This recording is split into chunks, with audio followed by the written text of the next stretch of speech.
In other news, new outbreaks of bird flu were reported recently in Wyoming, Wisconsin, Virginia, and elsewhere. Nearly every state has dealt with some kind of bird flu infection, but much has been learned since the last big outbreak 8 years ago. Colleen Bradford Krantz has the story. Experts warn the 2022 global outbreak of high pathogen avian influenza, or HPAI, isn't over. While fall has typically brought about a resurgence as migratory birds begin their journeys to warmer climates, this summer also included what the World Organization for Animal Health called an unusual persistence of the virus in wild birds. We're seeing cases of HPAI showing up through the summer months this year, which is atypical. The suggestion here is that we may see this be endemic in at least wild flocks moving forward. Looking at Europe, what they're seeing for their poultry flocks, they've had the worst cases of high path AI on record there this year. In the U.S. so far, flocks in 46 states have had confirmed infections during 2022. 50 million birds have died or been euthanized. In the last 2 weeks, 2 egg-producing facilities in Wright County, Iowa, had to euthanize more than 1 million laying hens each. Smaller commercial turkey and chicken flocks in Minnesota, Pennsylvania, and Mississippi were also hit. Regardless, poultry remains safe to eat, and experts say humans must have close and prolonged contact with birds to get sick with what are typically mild symptoms like fatigue. Egg producers have seen the largest impact from overall depopulation standpoint, then followed by turkeys. I think roughly 7.5 million turkeys have been depopulated, so around 3% of the total annual production, and more of a minimal production impact for birds that are produced for broiler production or chicken production as consumers see it.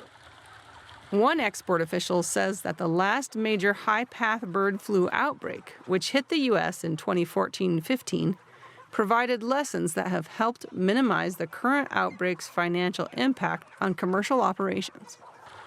At that time, it affected about 50 million birds, and it's a loss to the industry of about $4.2 billion. Exports alone was about $1.3 billion in losses. Fast forward 7 years to 2022, when we started having more HPA outbreaks, it has hit a larger area of the country. It's across all 4 flyways. Damage that we have faced this year has been about $1.7 billion. Compare that to 2015, where we were hit with $4.2 billion. After the last outbreak, the U.S. Poultry and Egg Export Council worked with USDA to seek changes with world trading partners. The resulting regionalization agreements shrank the geographic area that would be shut down in the event of an outbreak.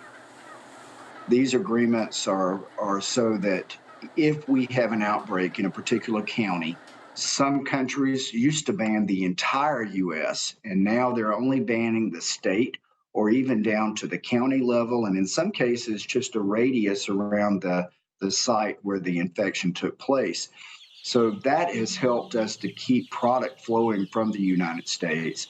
And this year, despite the challenges that we've had with HPAI, we are expected to hit a record number of exports of $6 billion. Consumers are still seeing an effect at the grocery store, but not so much with chicken meat as with turkey and egg prices. The lingering effect of COVID-related food service shutdowns, which dropped demand for pre-sliced deli meat, are also at play for turkey. A West Liberty Foods plant in Mount Pleasant, Iowa, that processes turkey and other pre-sliced deli meats will be closing in 2023 after 20 years in operation. Other plants owned by the company will remain open. You're seeing fresh tom breast meat rising to levels it's never been before, up above $6.50 a pound, whereas typically that's been sitting around $2 a pound prior to 2020. So some significant price pressure for the consumer for turkey meat in general as a result of both this consumer transition, but now high-path AI kind of folding in on top of that. This time around, we've seen a really sharp increase in shell egg prices. It really hasn't eased despite some seasonal lull that we typically get in the summer months. From a production standpoint, the egg side, They've depopulated a little over 30 million so far. Still seeing these instances like in Iowa, for instance, where we've got some of the larger flocks are being depopulated. It puts volatility into the market. The deaths of wild birds from HPAI, now numbering at least 400,000, are also getting attention worldwide.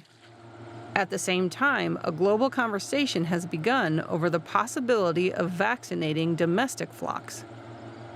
There are vaccinations that are available. And of course, that's been a touchy subject for exporters because if we vaccinate here in the United States, we're basically taking ourselves off the export market because a lot of trading partners will not accept product from a country that vaccinates. That's become a hot topic lately, is whether or not industries around the globe will start using vaccinations.